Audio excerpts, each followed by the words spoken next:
نحمده ونصلي ونسلم على رسوله الكريم أما بعد فأعوذ بالله من الشيطان الرجيم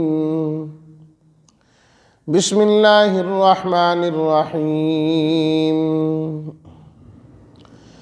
قل يا أهل الكتاب تعالوا إلى كلمة سواء بيننا وبينكم ألا نعبد إلا الله ولا نشرك به شيئا ولا يتخذ بعضنا بعضا أربابا من دون الله فإن تولوا فقولوا اشهدوا بأننا مسلمون صدق الله مولانا العظيم اللهم صل على سيدنا ومولانا محمد وعلى آل سيدنا ومولانا محمد وبارك وسلم یا اہل الکتاب، اے اہل کتاب، تعالو آ جاؤ تم، کلمہ بات، کلمات اس کی جمع، سوائن برابر ہے، بین کہتے ہیں درمیان کو، ہمارے اور تمہارے درمیان، لا نعبدا نہ عبادت کریں ہم، لا یتخذا نہ بنائیں، بعضنا ہمارے بعضاً بعض کو، ارباباً رب کی جمع ارباب، من دون اللہ اللہ کے علاوہ، تولو روگردانی کریں، اشہدو تم گواہ ہو جاؤ۔ ترجمہ، آپ فرما دیجئے اے اہل کتاب، آ جاؤ تم ایسے کلمے کی طرف، ایسی بات کی طرف جو ہمارے اور تمہارے درمیان برابر ہے، وہ یہ ہے کہ ہم نہیں عبادت کریں گے اللہ کے علاوہ کسی کی، اور ہم اس کے ساتھ کسی چیز کو بھی شریک نہیں ٹھہرائیں گے، اور نہ ہم ایک دوسرے کو رب پکڑیں گے اللہ کو چھوڑ کر۔ پس اگر وہ روگردانی کریں تو آپ فرما دی، تم سب کہہ دو کہ گواہ ہو جاؤ تم، ہم تو فرما برداری کرنے والے ہیں۔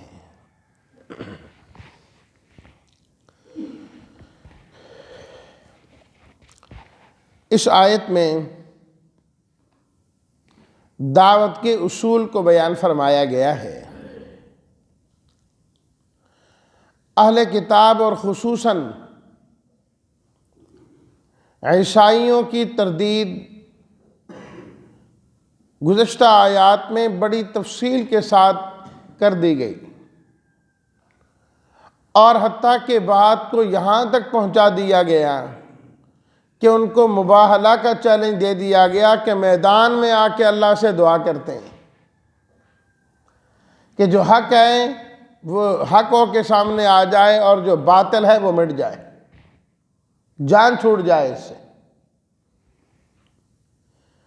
بہرحال وہ اس چیز پر تو نہ آئے، جزیہ دینے پر راضی ہو گئے۔ اب ان کو اس آیت کے ذریعے سے توحید کی دعوت دی جا رہی ہے، دعوت دی جا رہی ہے، کیونکہ اسلام کا مزاج ہی یہی ہے کہ اسلام سب سے پہلے دعوت کا قائل ہے، کہ جو مخالف ہیں، مد مقابل ہیں، اسلام دشمن ہے، اس کو دعوت دی جائے خوبصورت انداز سے، حکمت سے، طریقے سے، کہ جس سے وہ ماننے والا بن جائے، تسلیم کرنے والا بن جائے۔ اللہ تعالیٰ نے نبی کریم صلی اللہ علیہ وسلم سے فرمایا کہ ادعو الی سبیل ربک بالحکمت والموعظۃ الحسنہ، آپ لوگوں کو اپنے رب کی طرف بلائیے، رب کے راستے کی طرف بلائیے، حکمت و دانائی کے ساتھ، اچھے وعظ کے ذریعے سے۔ فرمایا اس طرح لوگوں کو دعوت دے کہ وہ ماننے والے بن جائیں۔ وَقُلْ لَهُمْ فِي أَنفُسِهِمْ قَوْلًا بَلِيغًا، آپ ان سے ایسی گفتگو کیجئے جو مؤثر گفتگو ہو، جس کا فائدہ بھی ہو۔ دعوت اور تبلیغ صرف یہ نہیں ہے کہ بات جو ہے کہہ دی جائے اللہ اللہ خیر صلی اللہ، نہیں، بات کہنا بھی ذمہ داری میں شامل ہے، اور اس طریقے سے بات کرنا کہ اس بات کا اثر بھی ہو، یہ بھی ضروری ہے اپنی طرف سے۔ باقی تو اللہ تعالیٰ نے اثر ڈالنا ہے اس میں، لیکن دعوت دینے والا پوری کوشش کرے اس بات کی کہ یہ لوگ میری بات سننے والے اور ماننے والے بن جائیں۔ ماحول کوئی ایسا تلاش کرے، موقع کوئی ایسا تلاش کریں، کوئی ایسا طریقہ اختیار کریں تاکہ یہ لوگ قریب آنے والے۔ دیکھیں نا، نبی کریم صلی اللہ علیہ وسلم نے صفا پہاڑی پر جو خطاب کیا تو اس میں آپ نے کیا فرمایا کہ دیکھو میں اتنا عرصہ رہا ہوں، تم نے مجھے کیسا پایا یہ بتاؤ پہلے۔ سب نے کہا آپ تو صادق بھی ہیں، امین بھی ہیں۔ کہ اچھا میں تمہیں کہوں پہاڑی کے پیچھے سے ایک لشکر آ رہا ہے، تمہارے اوپر حملہ آور ہونے لگا ہے، کیا تم میری بات تسلیم کرو گے؟ انہوں نے کہا جربناک مرارا، ہم نے تو بڑے تجربے کیے ہیں اور آپ کو ہمیشہ سچا ہی پایا ہے، تو یہ کیسے غلط ہو سکتا ہے؟ ہم آپ کی بات کی تصدیق کریں گے، مانیں گے ہم آپ کی بات کو۔ تو آپ علیہ الصلوٰۃ نے فرمایا جب تم میری ساری باتیں مانتے ہو پھر یہ بھی مان لو لا الہ الا اللہ، اللہ کے علاوہ کوئی معبود نہیں ہے۔ اگر میں سب باتوں میں سچا ہوں تو اس بات میں بھی سچا ہوں۔ پھر یہ نہیں ہے کہ میں یہاں پر غلط بیانی سے کام لے رہا ہوں، پھر میری یہ بات بھی سچی ہے۔ اگرچہ نہیں مانا انہوں نے، لیکن آپ دیکھیے کہ آپ علیہ الصلوٰۃ نے ماحول کیسا بنانے کی کوشش فرمائی۔ اور اسی طریقے سے جب بھی کسی نے آپ سے کوئی ایسی بات کی جو غیر مناسب تھی، آپ نے بڑے اچھے طریقے سے اسے جو ہے نا حل کرنے کی کوشش فرمائی تاکہ یہ دور نہ ہو، متنفر نہ ہو۔ اب وہ دیکھیں نا کہ ایک صاحب نئے نئے ایمان لائے اور مسجد نبوی میں پیشاب کرنا شروع کر دیا۔ ادب آداب سے ان چیزوں سے واقف نہیں تھے، صحابہ کرام دوڑے اس کی طرف پکڑنے کے لیے، یہ کیا کر رہے ہیں مسجد میں پیشاب؟ آپ نے فرمایا دعوہ چھوڑو کچھ نہیں کہنا۔ جب وہ پیشاب کر چکے ہیں تو آپ نے ان کو اپنے پاس بلایا، آپ نے فرمایا دیکھو یہ مسجدیں اللہ کا گھر ہوتی ہیں، یہ نماز کے لیے، قرآن کی تلاوت کے لیے، ذکر کے لیے، ان چیزوں کے لیے بنائی گئی ہیں۔ یہاں گندگی نہیں ڈالا کرتے، یہاں پیشاب نہیں کیا کرتے، یہ پیشاب کی جگہ نہیں ہوتی، وہ باہر کیا کرتے ہیں۔ وہ صحابی فرماتے ہیں واللہ ما رأیت معلما احسن منہ لا قبلہ ولا بعدہ، فرمایا اللہ کی قسم آپ جیسا سکھانے والا نہ میں نے آپ سے پہلے دیکھا نہ آپ کے بعد دیکھا ہے۔ فواللہ ما ضربنی ولا شتمنی، فرماتے ہیں رب کی قسم مجھے گالی بھی نہیں دی، مجھے مارا بھی نہیں آپ نے کہ میں نے ایسا کام کر لیا۔ صحابہ اکرام سے فرمایا دیکھو میں نے اس کو سمجھا دیا ہے، آئندہ نہیں کرے گا، پانی کا ڈول لاؤ اور وہاں پر بہا دو تاکہ جگہ بھی صاف ہو جائے۔ اللہ اکبر، فوراً سمجھ۔ اور اگر اسی موقع پر ہی سختی کر دیتے تو وہ تو دوبارہ کبھی آتے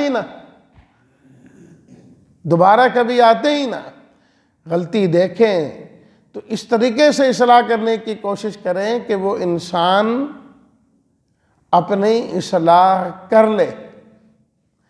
ہاں اگر وہ ضد کر رہا ہے یا اس کی عادت ایسی ہے چھوٹ نہیں رہی تو پھر سختی بھی کی جا سکتی ہے۔ احادیث میں یہ چیزیں بھی ثابت ہیں کہ آپ علیہ السلام آپ کے صحابہ کرام نے بعض مواقع پر سختی سے بھی کام لیا، اور اس میں انہوں نے فرمایا کہ ہم نے اس کو بہت مرتبہ اس طریقے سے سمجھایا یہ نہیں سمجھا تو پھر ہم نے سختی کی ہے اس کے ساتھ۔ تو الغرض دعوت کا اصول ایسا ہو، دعوت اس طریقے سے ہو کہ وہ تمہارے قریب آنے والے ہیں، اور اس کا اصول اس آیت میں یہ بتایا گیا کہ جب کسی کو دعوت دیں تو پہلے ان چیزوں کو اختیار کریں جو دونوں کے درمیان مشترکہ ہیں، جسے وہ بھی تسلیم کرتا ہے اور جسے یہ فریق بھی تسلیم کرتا ہے۔ سب سے پہلے تو ان چیزوں کو لائیں نا، مشترکات کو۔ جب مشترکات پر اتفاق ہو جائے گا تو آہستہ آہستہ ایک ایک دو دو کر کے باقی چیزیں بھی حل ہوتی چلی جائیں گی، حل ہوتی چلی جائیں گی۔ یہ ہوتا ہے اتحاد کا اصول، اتفاق کا اصول۔ اور اگر جب بھی اکٹھے بیٹھیں تو سب سے پہلے اسی چیز کو لے کر آئیں جو دونوں کے درمیان اختلافی ہے، تو کبھی جوڑ پیدا نہیں ہوگا۔ نہیں، پہلے اس مسئلے کو حل کرو، تم یہ اور میں یہ، بس بات ختم۔ بھئی چلو اس مسئلے کو حل کر لیتے ہیں، فلاں چیز تو متفقہ ہے نا، آپ بھی مانتے ہم بھی مانتے ہیں، ایسے ہی ہونا چاہیے۔ پھر اگلی بات تو اللہ تعالیٰ نے بھی وہ فرمایا کہ اہل کتاب کو دعوت دینی ہے۔ قُلْ یا اہل الکتاب، اے اہل کتاب، تعالوا الی کلمۃ سواء بیننا وبینکم، آ جاؤ ہم اتفاق کرتے ہیں ایک ایسی بات پر جو تمہارے اور ہمارے درمیان مشترک ایک جیسی ہے۔ اے یہودیوں، اے عیسائیوں، ہمارے اختلافات اپنی جگہ میں، جن چیزوں میں اتفاق ہے پہلے ان کو تو لینا۔ یہودیوں تم اپنی تورات لاؤ، عیسائیوں تم اپنی انجیل لاؤ، اور ہم اپنا قرآن لاتے ہیں۔ فرمایا ان تینوں میں جو مشترک چیز ہے وہ اللہ کی توحید اور وحدانیت ہے، اللہ کی توحید اور وحدانیت ہے۔ ہر کتاب میں اس بات کا حکم دیا گیا ہے کہ اللہ کے علاوہ کسی اور کی عبادت نہیں کی جا سکتی، اللہ کا شریک نہیں ٹھہرایا جا سکتا، کسی اور کو رب نہیں بنایا جا سکتا۔ آؤ ہم اس بات پر تو اتفاق کریں نا، اس بات پر تو اتفاق کریں نا۔ تو اس سے معلوم ہوا کہ جب بھی اتحاد ہوگا دو جماعتوں کے درمیان اور دو قوموں کے درمیان تو وہ توحید کی بنیاد پر ہوگا۔ اگر توحید وہاں پر نہیں ہے تو اتفاق کا آغاز ہی نہیں ہو سکتا، شروع نہیں کیا جا سکتا اسے۔ پہلا نقطہ اتحاد اللہ کی توحید اور وحدانیت ہے۔ اللہ نعبد الا اللہ، اس سے بات شروع کرنی ہے کہ ہم اللہ کے علاوہ کسی کی عبادت نہیں کریں گے، مستحق عبادت ایک اللہ۔ وَلَا نُشْرِكَ بِهِ شَيْئًا، اور اس کے ساتھ ہم کسی کو شریک بھی نہیں ٹھہرائیں گے۔ اللہ اکبر، کسی چیز کو شریک نہیں ٹھہرائیں گے، نہ کسی بت کو، نہ کسی پتھر کو، نہ صنم کو، نہ لات کو، نہ منات کو، نہ کسی نبی کو، نہ پیغمبر کو، نہ فرشتے کو، نہ کسی پیغمبر کی ماں کو۔ وَلَا نُشْرِكَ بِهِ شَيْئًا، ہم تو شرک نہیں ٹھہرائیں۔ عیسائیوں، تمہاری اپنی کتاب میں لکھا ہے کہ شرک جائز نہیں ہے، تم کیسے عیسائی ہو کہ وہاں پڑھتے ہو کہ اللہ کا کوئی شریک نہیں اور یہاں کہتے ہو کہ حضرت عیسیٰ اللہ کے بیٹے؟ وہاں پڑھتے ہو معبود برحق ایک اللہ ہیں اور یہاں آ کے حضرت مریم کو بھی الہ مانتے؟ تمہاری توحید کہاں گئی؟ وَلَا نُشْرِكَ بِهِ شَيْئًا، اللہ کے ساتھ کسی کو کسی طرح کا شریک نہیں ٹھہرانا، نہ ذات کے اعتبار سے اور نہ صفات کے اعتبار سے۔ نہ کوئی بڑا اللہ کا شریک ہے، نہ کوئی چھوٹا اللہ کا شریک ہے۔ اللہ کی ذات ہر قسم کے شرکوں سے اور شریکوں سے پاک ہے۔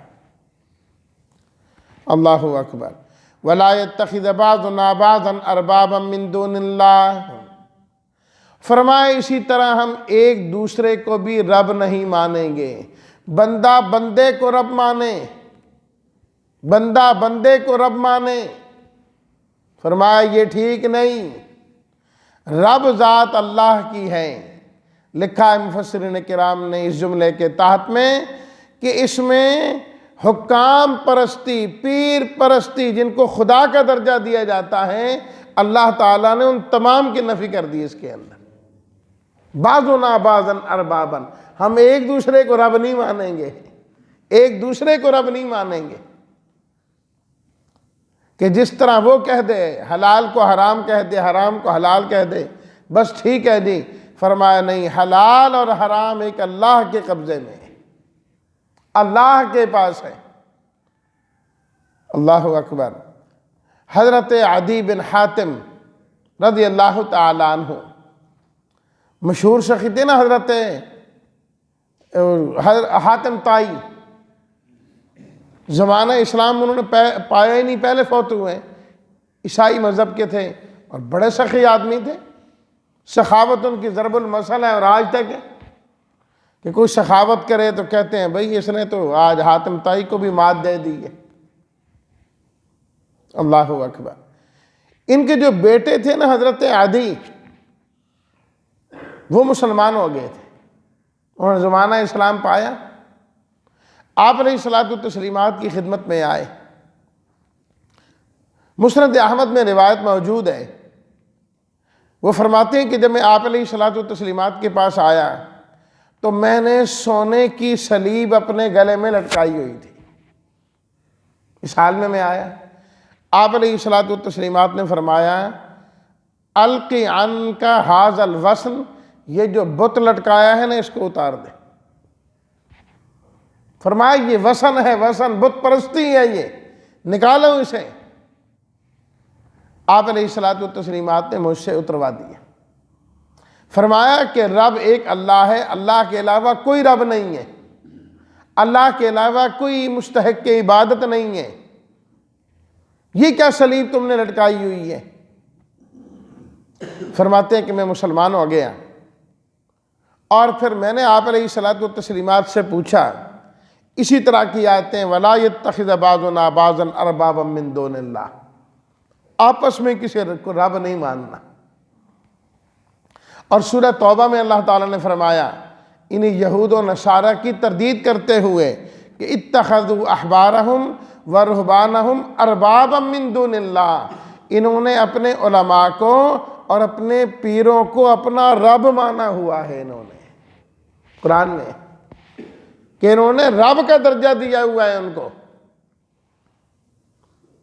یہی جو دین کے مصلح ہوتے ہیں، اصلاح کرنے والے ہوتے ہیں، اگر یہ بگڑ جائیں تو یہ سب سے بڑے فساد کا ذریعہ یہ ہوتے ہیں کہ لوگوں کے عقائد کو خراب کیا جاتا ہے، ان کی زندگیوں کو برباد کیا جاتا ہے دین کے نام پر، دین کے نام پر۔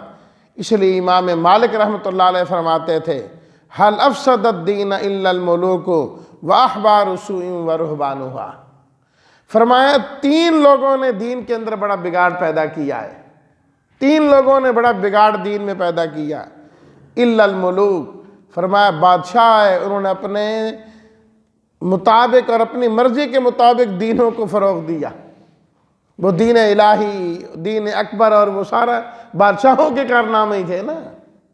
الا الملوک واحبار سوء، فرمایا دوسرے نمبر پر علماء سوء ہیں، علماء سوء ہیں جنہوں نے دین کے اندر فساد پیدا کیا ہے، وَأَحْبَارُهَا وَرُهْبَانُهَا، اور تیسرے نمبر پر فرمایا کہ خواہش پرست پیر ہیں جنہوں نے دین کے اندر فساد پیدا کیا، دین کے اندر فساد پیدا کیا۔ اس سے نفی نہیں کہ جو صحیح اللہ والے اولیاء ہیں ان کی ہم عزت کرتے ہیں، وہ تو آنکھوں کا تارا ہیں، اور وہ علماء جو صحیح علم والے اور صحیح علم بتانے والے، چھپانے والے نہیں کہ پردہ بس ٹھیک ہے جی، جڑا جتھے لگے ٹھیک ہے جی، بندے بھی راضی تھے میں بھی راضی تو سب، نہ، حقیقی علم والا وہ ہوتا ہے جو صحیح اور سچی بات کیا کرتا ہے، اللہ کا دین پہنچاتا ہے، شرک کی پوری نفی کرتا ہے، اور نبی کریم صلی اللہ علیہ وسلم کی سنت سمجھاتا ہے، بدعت کا پورا رد کرتا ہے۔ اللہ اکبر۔ تو جی اس آیت میں تو لکھا ہے کہ ان یہودیوں اور عیسائیوں نے اپنے علماء کو اور اپنے پیروں کو رب مانا ہوا ہے۔ ہم تو رب نہیں مانتے تھے، میں عیسائی مذہب کا ہوں، میرا باپ بھی عیسائی تھا، ہم نے تو کبھی رب نہیں مانا۔ تو آپ کے قرآن میں تو لکھا ہے رب ماننے والی بات ہے۔ اللہ اکبر۔ آپ علیہ الصلوۃ والتسلیمات نے فرمایا، اے عدی یہ بتاؤ، تمہارے وہ جو دین کے سردار اور سربراہ ہیں وہ حلال کو حرام کہہ دیں تم مانتے تھے کہ نہیں مانتے تھے؟ جی مانتے تھے۔ اور حرام کو حلال کہہ دیں؟ جی ٹھیک ہے ہم مان لیتے تھے، جبکہ تمہاری کتاب میں لکھا ہوا ہے کہ یہ حرام ہے۔ لیکن انہوں نے کہا کوئی بات نہیں، ہم کہہ رہے ہیں اب جائز ہے آپ کریں۔ جی ہم ایسا کیا کرتے تھے، آج بھی ایسے ہیں۔ یہ ساڑھے پیر نے سانوں آکھیا بس یہ کرنا ہے، تمال پانی پانی ہے، یہ کرنا ہی کرنا ہے، چاہے دین اسلام میں ہے نہیں، ساڈا مرشد سانوں کہندا ہے۔ لا حول ولا قوت الا باللہ۔ کوئی مرشد قرآن سے بڑا نہیں ہے، نبی سے بڑا نہیں ہے۔ نبی کریم صلی اللہ علیہ وسلم کی ذات ان سب سے بڑی ہے۔ اس نے کہا جی فلاں کام کرو، نماز پڑھو کہ نہ پڑھو خیر ہے، بس یہ کام ہونا چاہیے۔ نماز بھی بلا معاف ہوتی ہے کسی کو، ہے پیر ہے خود نماز نہیں پڑھتا، کہتے مکے نماز پڑھ دے جی مکے مدینے، کھاندہ اتھے رہندہ اتھے پاندہ اتھے، سب کچھ یہاں پر ہے، مرید یہاں پر ہے اور نماز مکے مدینے، اور لاکھوں لوگ مرید ہیں جی، جسم سے ننگا ہے جی۔ لا حول۔ شیطان جب بے وقوف بنانے پہ آتا ہے تو انسان کو کس طرح پاگل بناتا ہے۔ فرمایا بتاؤ، وہ کہتے حرام کو حلال تو کرتے سمجھتے تھے کہ نہیں سمجھتے تھے؟ حضرت عدی رضی اللہ تعالیٰ عنہ فرمایا یہ بات تو ہے۔ فرمایا رب بنانا پھر کس کو کہتے ہیں؟ اور رب بنانا کس کو کہتے ہیں؟ یہی رب بنانا ہے۔ وَلَا يَتَّخِذَ بَعْضُنَا بَعْضًا أَرْبَابًا مِّن دُونِ اللَّهِ۔ اللہ کو چھوڑ کر ہم رب نہیں بنائیں گے۔ حرام کو حرام سمجھیں گے، حلال کو حلال سمجھیں گے۔ کوئی لاکھ کہے حرام کے بارے میں حلال ہے ہم نہیں مانیں گے، اور حلال کو کہے حرام ہے ہم نہیں مانیں گے۔ فرمایا اس بات پر اتفاق کرتے ہیں آ جاؤ۔ اللہ اکبر۔ فَإِن تَوَلَّوْا فَقُولُوا اشْهَدُوا بِأَنَّا مُسْلِمُونَ۔ فرمایا مان جائیں تو ٹھیک، نہیں تو آپ فرما دیں اے لوگو تم سن لو ہم تو اللہ کے سامنے جھکنے والے ہیں، اللہ کے سامنے جھکنے والے ہیں۔ فرمایا اس بات پر اتفاق ہو سکتا ہے اور آپ اپنی دعوت کا آغاز یہاں سے کریں، یہی وجہ ہے۔